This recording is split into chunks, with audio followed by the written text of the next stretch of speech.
Parliamentary Reporters Dictation number 37 at the speed of 160 words per minute from Kailash Chandra shortened transcription number 107 108. Last 5 seconds. Ready. Start. Mr. Deputy Chairman, I have to thank honorable members for the kind words that they have said about the government in the course of the discussion this afternoon. This is an occasion of more than ordinary significance. The political history of India had many vicissitudes, and this particular day will be remembered as placing another milestone in our progress towards an ideal state. There have been many storms, and we have had to pass through considerable stress and strain. Yet, it is a great pleasure to me to tender my felicitations to the honorable members of the House. During the last 10.5 months, the country had been resounding with the echoes of the States Reorganization Commission, the proposals made by it, the various claims put forward by individual groups and government, and the comments and criticisms made by innumerable persons from the press, from the public platforms, from the floor of the legislatures, and ultimately from the floor of the two houses of parliament itself. It is a matter of gratification, I would submit, almost one of unique character, that in spite of all the vicissitudes through which this bill had to pass, ultimately the form which it has assumed, and which represents the fruits of the collective wisdom of the two houses of parliament, has the support, almost the unanimous support, of both the houses. I would like the honorable members just to place before themselves the picture of the new map of India.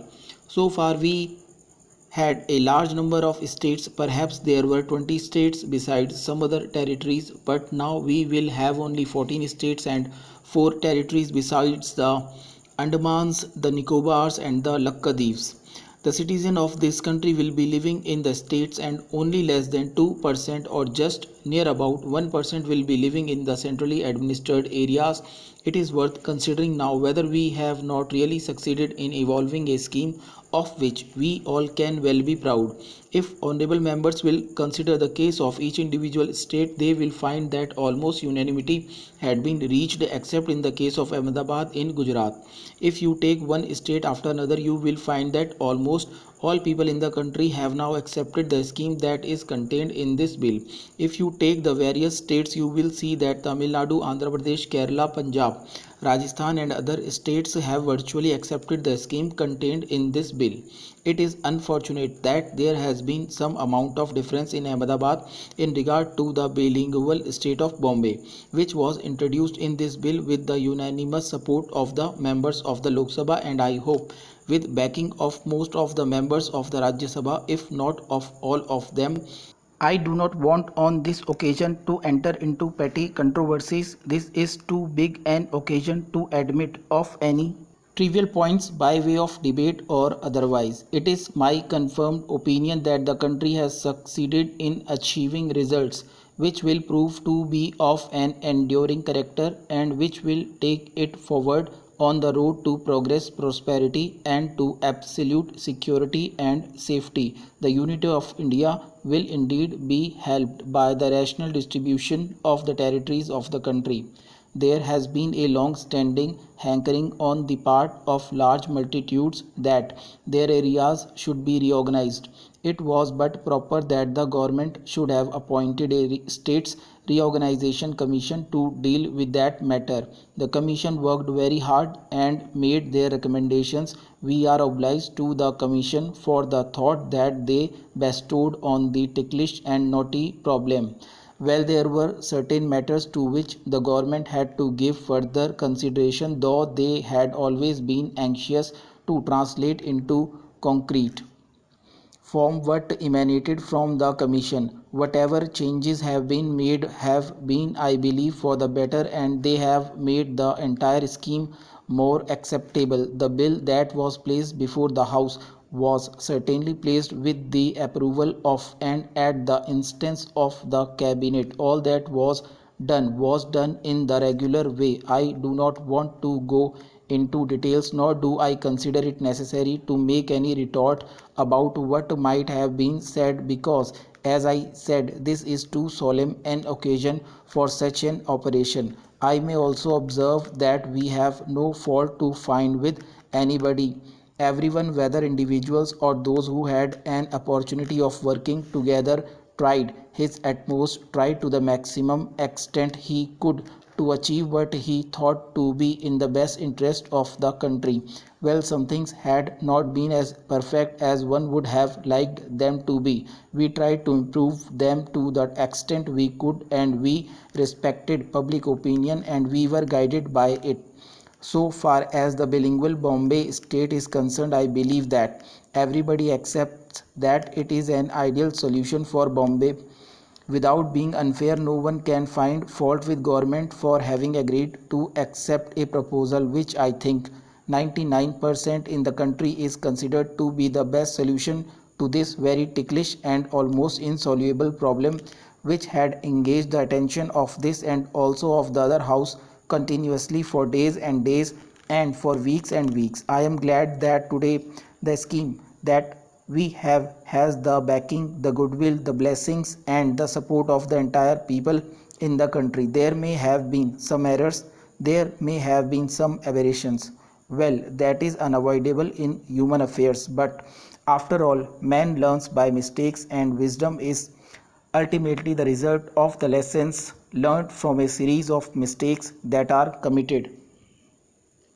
Sir, our constitution has also emphasized this composite character of our culture, the language which is going to be the official language of the Indian Union. It has been laid down in the constitution will reflect the diversity of our composite culture. There is no attempt anywhere at establishing uniformity.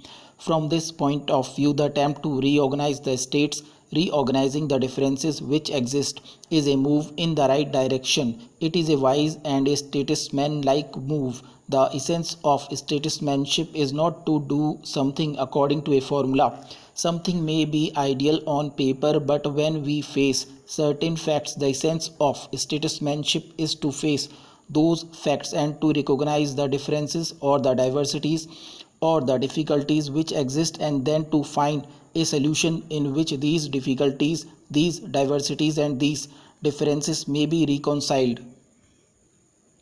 The present bill takes a further step in that direction, but my regret is that this bill did not form part of the state's reorganization bill. If the proposals contained in this bill had been presented as a part of the general proposals in the state reorganization bill, perhaps this extra attention which has been paid to the particular problems discussed in this bill would not have been given.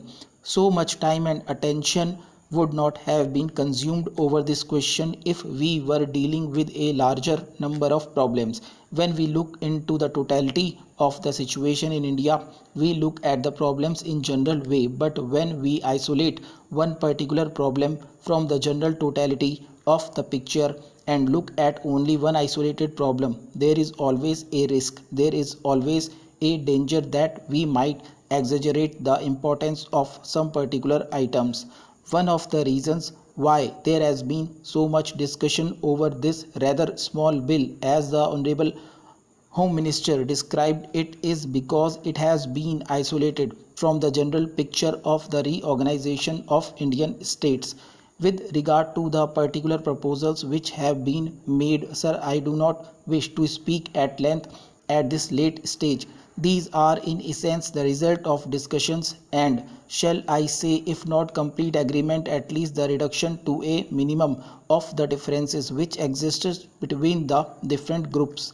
The various demands for counter demands of the different states, that use of the term state in its connection is somewhat unfortunate. If we had talked of provinces instead of states, there would have been less of feeling on this issue. But be that as it may, these demands of different states have been before the country for a number of years. After a great deal of discussion over this particular bill, we have come to what may be regarded as more or less agreed settlements. The Bengal government had made certain demands. The Bihar government had made certain demands. Perhaps in a case like this, it would have been better if these demands had not been made publicly in that particular manner. It might have been better if the governments had discussed it among themselves, but whatever that be, the states reorganization commission took into consideration all the recommendations, all the demands, all the claims and counterclaims of the different states, and they made certain recommendations with regard to the transfer of certain territories from Bihar to Bengal in northern region and certain territories from West Bengal to Bihar. So far as the territories in the north are concerned, unfortunately, as the Honorable Minister stated today also, there was a defect. Stop.